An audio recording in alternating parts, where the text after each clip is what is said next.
La mutación de Saladin Chanchawala en Saldin Chanchawala, ¿cómo se verá? En la vieja Bombay, mucho antes de que él se acercara lo suficiente como para oír su rugido de leones de Trafalgar. Cuando el equipo de cricket de Inglaterra jugaba contra la India en Blackburn Stadium, él rezaba para que ganara Inglaterra, porque quería que los creadores del fuego ganaran a los advenedizos locales. Por lo que la gran cuestión, creador o imitador, colonizador o colonizado, siempre quedaba en el aire. A los 13 años, él era lo bastante mayor para jugar en las rocas del Sandown Point, sin necesidad de que Kuturba, su aya, lo vigilara. Un día, tal vez sí, tal vez no, salió de la casa, el vasto y desconchado edificio cubierto de salitre, de estilo Parsi, todo columnas y póstigos y pequeños miradores. Atravesó el jardín, que era orgullo de la alegría de su padre y que, a una cierta luz de la tarde, podía dar la impresión de ser infinito y que también era enigmático, un acertijo sin solución, porque nadie, ni su padre ni el jardinero, sabía de los nombres de la mayoría de las plantas y árboles. Y traspasó la grandiosa puerta, una extravagancia, reproducción del Arco del Triunfo del Séptimo Severo, y cruzó el bartibutillo de la calle y la muralla del mar, y por fin llegó a la gran extensión de relucientes rocas negras, con sus pequeños charcos de camarones.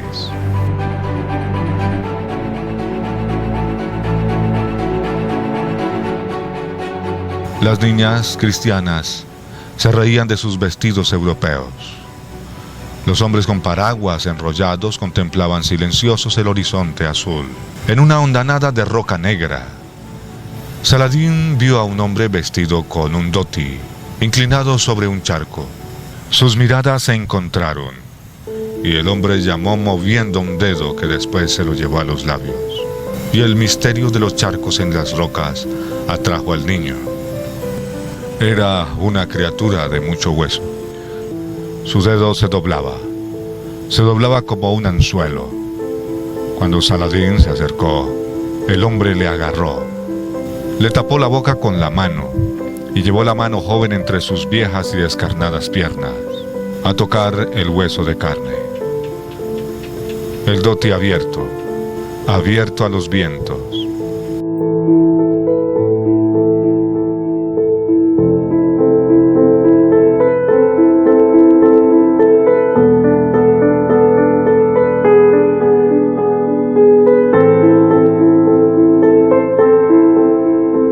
Saladin nunca había sabido pelear e hizo lo que le obligaba a hacer. Y luego el hombre, sencillamente, dio media vuelta y lo soltó. Después de aquello, Saladin dejó ir a las rocas del Sandown Point. No contó a nadie lo ocurrido, previendo la crisis de neurastenia que provocaría en su madre y temiendo que su padre dijera que fue culpa suya. Todo lo que él abominaba de su ciudad natal se había concentrado en el huesudo abrazo del desconocido. Ahora que había escapado de aquel malvado esqueleto, también tenía que escapar de Bombay o morir.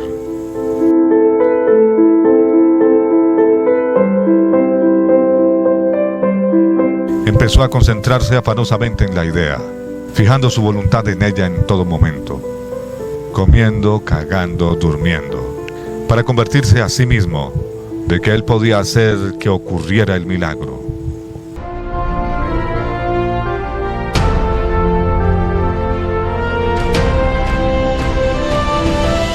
Incluso sin la ayuda de la lámpara de su padre.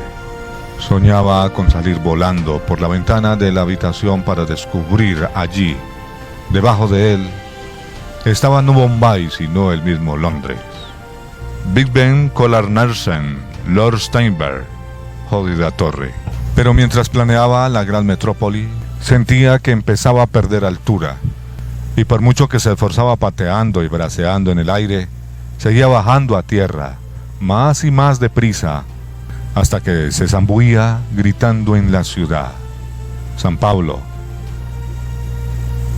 Perdingland, Putland, Tregnesstein, cayendo sobre Londres como una bomba.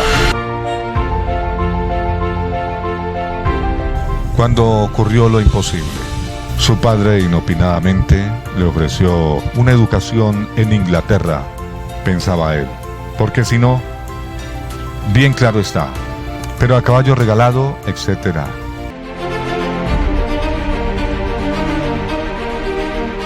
Su madre, Narren Chanchawala, no quiso llorar. En vez de lágrimas, le ofreció buenos consejos. No ande sucio como esos ingleses, le exhortó. Ellos se limpian el popó solo con papel. Además, se bañan todos en la misma agua. Esas viles calumnias demostraron a Saladín que su madre hacía cuanto recondenadamente podía para que no se fuera. Y a pesar del mutuo amor, él respondió: es inconcebible lo que dices, Amy. Inglaterra es una gran civilización. Lo que dices son bobadas. Ella lo miró con su sonrisita leve y nerviosa y no discutió. Y después le despidió con los ojos secos debajo del arco del triunfo de la puerta, rehusando ir a despedirle al aeropuerto de Santa Cruz. Su único hijo le colgó los collares y más collares de flores, hasta que él se mareó con los empalagosos perfumes del amor materno.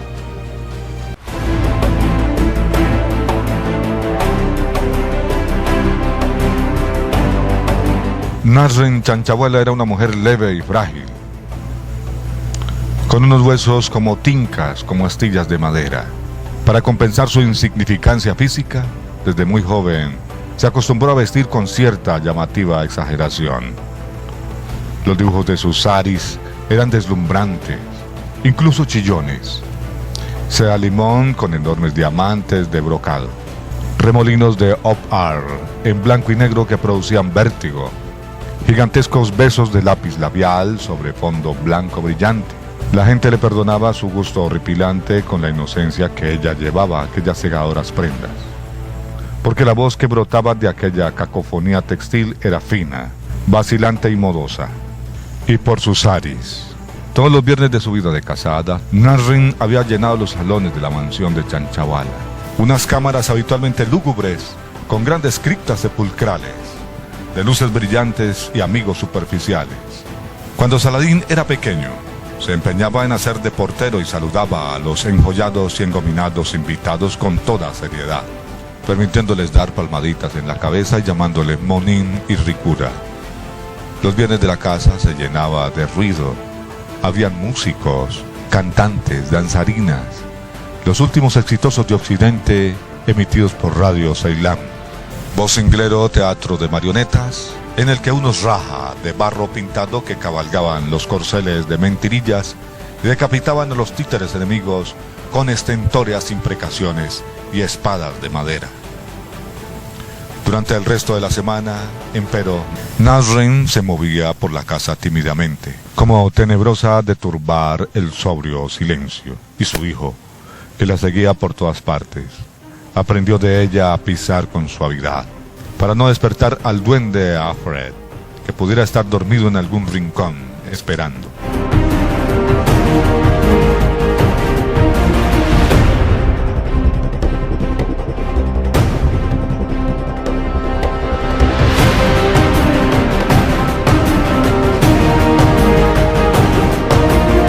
Pero todas las precauciones de Narren Chanchawala no consiguieron salvarle la vida. El horror cayó sobre ella y la asesinó cuando más segura se creía. Envuelta en un sari y estampado de fotos y tatuajes de periódico barato, bañada por luz de las grandes lámparas y rodeada de amigos. Había transcurrido 5 años y medio desde que el joven Saladín, cargado de collares y consejos, embarcara en un Douglas DC-8 rumbo al oeste. Delante de él, Inglaterra.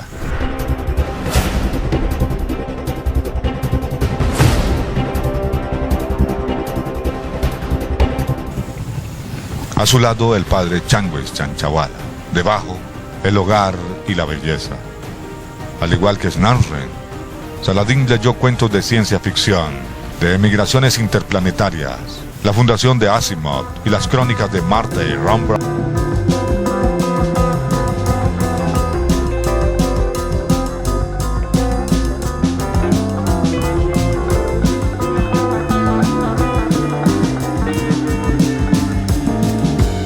imaginaba que el DC-8 era la nave nodriza que llevaba a los elegidos de Dios, el hombre, a través de las distancias inconcebibles, viajando durante generaciones, reproduciéndose eugénicamente para que su semilla pudiera un día germinar en un mundo feliz bajo el sol amarillo. Se rectificó. No era la nave nodriza, sino la nave padre, porque al fin y al cabo, allí viajaba él, el gran hombre, Abu Papá, Saladín, a sus 13 años, olvidando recientes dudas y agravios, volvía a sentir infantil adoración por su padre, porque si él le había adorado, era un gran padre, hasta que empezabas a pensar que su cuenta y hasta que discutir con él era considerado una traición a su amor. Pero ahora eso no importaba. Yo le acuso de convertirse en mi ser supremo, de manera que lo que ocurriera fuera como una pérdida de fe. Sí, la nave padre, un avión, no era una bomba voladora sino un falo metálico. Y los pasajeros eran espermatozoides esperando ser descargados. 5 horas y media en zonas horarias. Da la vuelta al reloj en Bombay y verás qué hora es en Londres. A mi padre, pensaría Chancha años después en los momentos de mayor amargura. A mi padre acuso yo de haber dado la vuelta al tiempo, cuando volaron 9.000 kilómetros a vuelo de pájaro, o de lo indio al inglés, una distancia inconcebible, una distancia inconmensurable, porque despegaron en una gran ciudad y aterrizaron en otra gran ciudad. La distancia entre ciudades siempre es pequeña. Un aldeano que recorre 100 kilómetros para ir a la ciudad cruza un espacio más vacío, más oscuro, más sobrecogedor.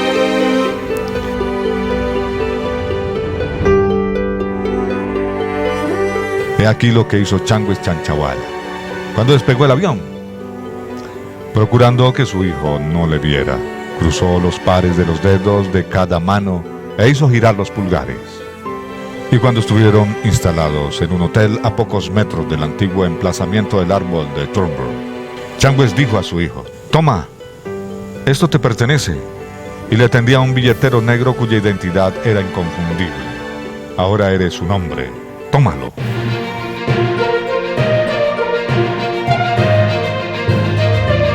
La devolución del billetero confiscado, con su dinero intacto, resultó ser uno de los pequeños trucos de Changues Chanchawala.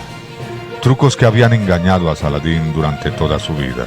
Cuando su padre quería castigarle, le hacía un regalo: una tableta de chocolate de importación o una tarrina de queso blanco. Y cuando él iba a cogerlo, el padre lo agarraba. «Borrico», decía Changues al niño en tono burlón.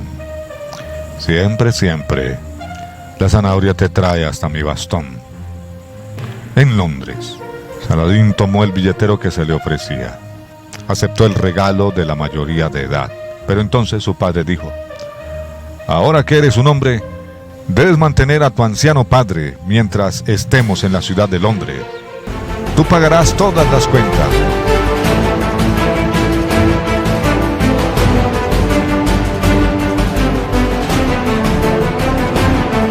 Enero 1961. Un año al que puedes darle la vuelta y que, a diferencia del reloj, te señala lo mismo. Era invierno, pero cuando Saladín Chanchawala empezó a tirar en su habitación del hotel, era porque estaba asustado. De pronto, su olla de oro se había convertido en la maldición de un brujo.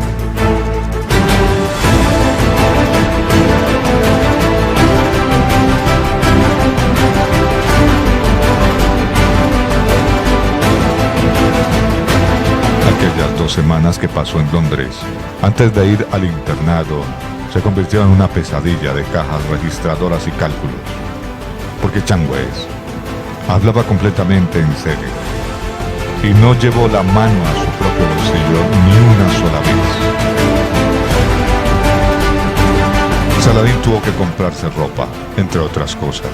Un impermeable de sarga azul cruzado y 7 camisas a rayas azules y blancas con cuellos postizos semiduros que Changues le hacía llevar a diario, para que se acostumbrara a los pasadores. Y a Saladín le parecía que era un cuchillo de punta roma que le clavaba bajo la incipiente nuez. Y tenía que asegurarse de que le quedaba dinero suficiente para el hotel y todo lo demás. Y no se atrevía a preguntar a su padre ni si podían ir al cine. Ni siquiera una sola vez. Ni siquiera para ver al Power Hall de Trian. Ni a comer al restaurante. Ni siquiera a un chino. En aquellos venideros no recordaría sus primeras 2 semanas en su adorado Hellenderse. Nada más que libras, chelines y peñiques, como el discípulo del rey filósofo Chanaya, que preguntó al gran hombre qué significaba estar y no estar en el mundo. Y el rey le ordenó que llevara un cántaro lleno de agua hasta el borde, por entre la muchedumbre en un día de fiesta, sin derramar una sola gota, so pena de muerte. De manera que cuando regresó, el hombre no podía describir los festejos, porque fue como un ciego, que no veía nada más que el cántaro que llevaba en la cabeza.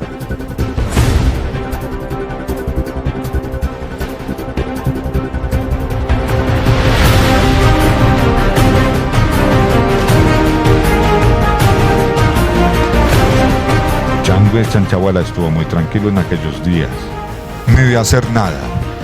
Se sentía feliz sentado en la habitación del hotel, mirando televisión, sobre todo los Picapiedra, porque decía a su hijo, Vilma le recordaba a Snarfred.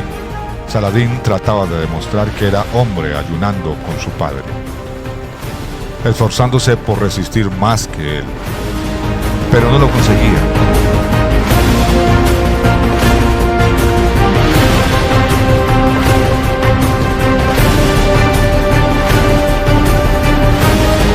Los calambres se le hacían muy fuertes. Iba a una taberna barata cercana del hotel, donde vendían pollos asados que daban vueltas en un escaparate goteando grasa. Cuando entraba en el vestíbulo del hotel con el pollo, lo escondía dentro de su impermeable cruzado, para que el personal no lo viera, y se metía en el ascensor envuelto en olor a asado, con el pecho abultado de pollo y cara colorada, con el pollo en la pechera. Saladín sentía nacer aquella rabia implacable que ardía en su interior durante más de un cuarto de siglo.